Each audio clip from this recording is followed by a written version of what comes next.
Croatia is known for its natural beauty. From remote beaches to coastal cities, it seems like a fantasy. But the natural beauty isn't the only fantasy in Croatia. Dubrovnik was the set for several episodes of the fantasy show Game of Thrones. People come from all over the world to take pictures at King's Landing, participate in Game of Thrones tours, and buy products from the show. Nearly every street in Dubrovnik has Game of Thrones stores, and it seems around every corner there is a filming location from the series. On the surface, it seems as though Game of Thrones has successfully marketed itself to tourists around the world. It's one of those exceptional circumstances where it's almost been too successful.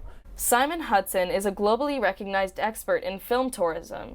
He says that this oversaturation of tourists could actually be harmful to the city.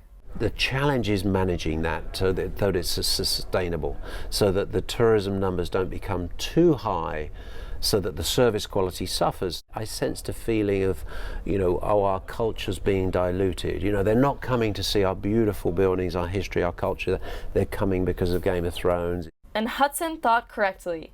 I spoke with a waitress who was born and raised in Dubrovnik.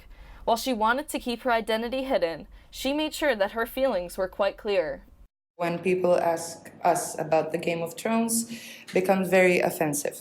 Just numbers of tourists who are less interested in culture grew. Dubrovnik has shifted from the Game of Thrones to the Game of Tourism. The mayor is making efforts to manage crowds in the city, restricting the number of cruise ships entering port, the number of people permitted in city walls, and even the number of tables restaurants can have. I hope that in the future that Dubrovnik manages its tourism to the extent that it can be sustainable, that we come back 10 years' time and still people can have a wonderful experience.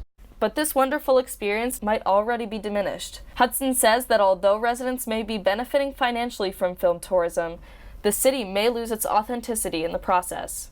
To be sustainable, the tourism has to be managed, and if that means limiting tourists, so be it.